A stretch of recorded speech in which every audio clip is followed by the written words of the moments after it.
Saludos mis camaradas ARKs, los saluda su servidor Silo y en esta ocasión voy a narrarles una historia peculiar. Verán, en el año 2016, durante el auge de la cuarta temporada, fue el 10º aniversario del Phantasy Star Universe y habían sacado un macro evento de 3 partes, en los cuales personajes del Phantasy Star Universe estaban en la lobby.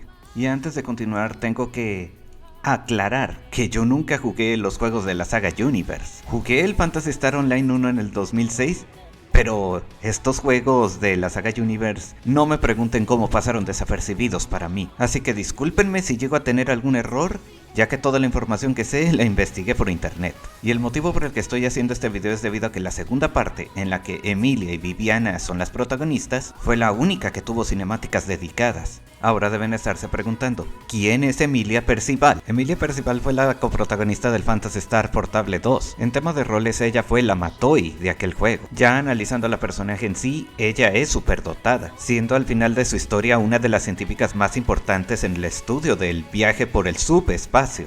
En cuanto a parte del conflicto que ella vivió, se debió a que ella era descendiente de unos aliens, los cuales podríamos catalogar como los Photoners de aquel juego. Y ya moviéndonos a la colaboración del Phantasy Star Online 2, tu personaje simplemente iba caminando por ahí cuando de repente Emilia aparece y nos pide ayuda.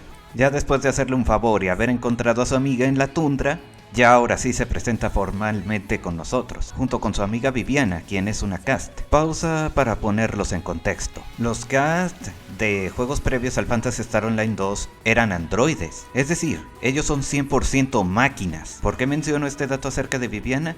Ya comprenderán su importancia más adelante. Ya continuando con la historia, nos explican cómo fue que llegaron al Oraculverso. Emilia había creado una nave capaz de viajar al subespacio, es decir, que puede viajar a través de universos, la cual escondieron en alguna parte de Naverius por miedo a que esa tecnología llegue a caer en las manos equivocadas. ¿Y qué sucedió exactamente? Se estrellaron en Naverius apenas llegaron al Oraculverso, y de pura suerte unos ARKs rescataron a Emilia, y así fue como nos encontró. Emilia insiste en reparar la nave lo más rápido posible para continuar con su viaje, ya que además no quiere abusar de la hospitalidad de la administración de los ARKs, lo que me da a entender que estaba monitoreando toda esa situación. En la siguiente escena nos encaminamos a Lilipa a ver si encontramos algún mineral lo suficientemente durable para la nave.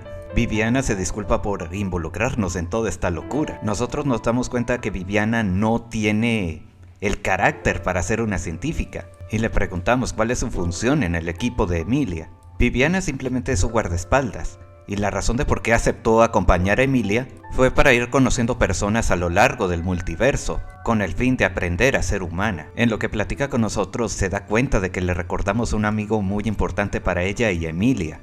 Por alguna razón le damos la misma vibra, esa misma claridad como persona. Más tarde acompañamos a Emilia a Naverius a instalar el cristal que encontramos en Lilipa. Emilia trata de analizar qué pudo haber salido mal cuando estaban viajando por el subespacio, comentando que tuvieron mucha suerte de haber caído en el Oraculverso y de haber sido encontradas por los ARKs, ya que el multiverso es terreno desconocido. A lo que comentamos, el viaje por el subespacio suena muy aterrador. ¿Por qué rayos te andas aventurando? Y Emilia nos cuenta que comenzó toda esta odisea debido a que busca a un amigo muy importante para ella y quiere verlo una última vez. Una vez finalizada esa misión, Emilia se da cuenta de que ella por sí sola no puede reparar lo suficientemente rápido su nave, y nosotros terminamos recomendándole a este Sig, Rollo y Aki para que apoye. Y antes de que Emilia protestara, nosotros decimos, tú tranquila, ellos saldrán con alguna solución locochona. Al final los 4 pudieron reparar la nave de Emilia. Emilia nos agradece de todo corazón por el apoyo, a pesar de que nosotros no la conocíamos tal cual. Viviana comenta que tiene que haber alguna forma en la que nosotras te podamos pagar, a lo que nosotros respondemos, no se preocupen, si yo hubiera estado en su situación, hubiera deseado recibir ayuda también. A lo que Emilia responde, mira, eso es algo que mi viejo amigo sería capaz de decir. De ahí Emilia y Viviana insisten en darnos sus tarjetas de compañeras, para así poderlas llamar cuando querramos en las misiones. Y no es por presumir, pero vean, también tengo la tarjeta de Ethan, de Karen y otros personajes más del Phantasy Star Universe y del Phantasy Star Online 1 también, por cierto. En su última cinemática, ya antes de volver a su universo, Viviana le comprueba un experimento a Emilia, en el cual por medio de sentir vibras, energías y otras cosas con las que te saldría un adivino, fue capaz de anticipar nuestra presencia. Emilia, siendo escéptica, busca darle una explicación lógica a eso, como por ejemplo olernos, ¿Será el olor lo que le permitió a Viviana anticiparnos? A lo que Viviana responde, no, Emilia, es una sensación, no un olor. Y nosotros, a ver, ¿qué está pasando aquí? Viviana buscaba demostrarle el concepto de las energías, las vibras y todo eso. Lo que me da risa de esta escena es que Viviana, a pesar de ser una máquina al 100%, está muy metida en esas cosas. Y Emilia, que es de carne y hueso, simplemente es escéptica a todo eso.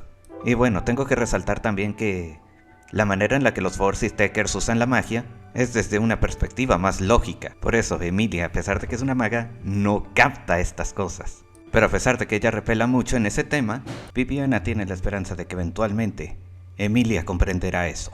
Y bueno, aquí se acaba esta pequeña mini historia. Cabe resaltar que cada que hablaban de ese amigo especial, se referían a quien fue tu personaje en el Phantasy Star Portable 2. Y por la forma en la que hablaban de él, claramente al final de su juego algo le pasó. Y como dije al principio del video, yo no jugué ningún juego de la saga Universe. Pero ahora pregunto, ¿ustedes ya conocían a esta Emilia Percival? ¿Llegaron a jugar los juegos de la saga Universe? Ahí me lo mencionan en los comentarios. Y ya como último comentario, originalmente quería hacer un recopilatorio de las parejas canónicas del Phantasy Star Online 2, pero por falta de tiempo decidí mejor no hacerlo. Debido a que un día estaba oyendo el remix oficial de la intro del juego, recordé esta historia y dije, estoy segurísimo que los jugadores del servidor global nunca se enteraron de esto, y simplemente sentí que esta historia tendría más valor. Y aquí entre nos, considérenlo como un regalo de San Valentín de mi parte. Normalmente esta fecha no significa nada para mí, pero este año fue una excepción. No me pregunten por qué. En fin, espero que hayan disfrutado del video. Se despide su servidor Silo y les deseo un gran día. Hasta la próxima, mis camaradas ARKs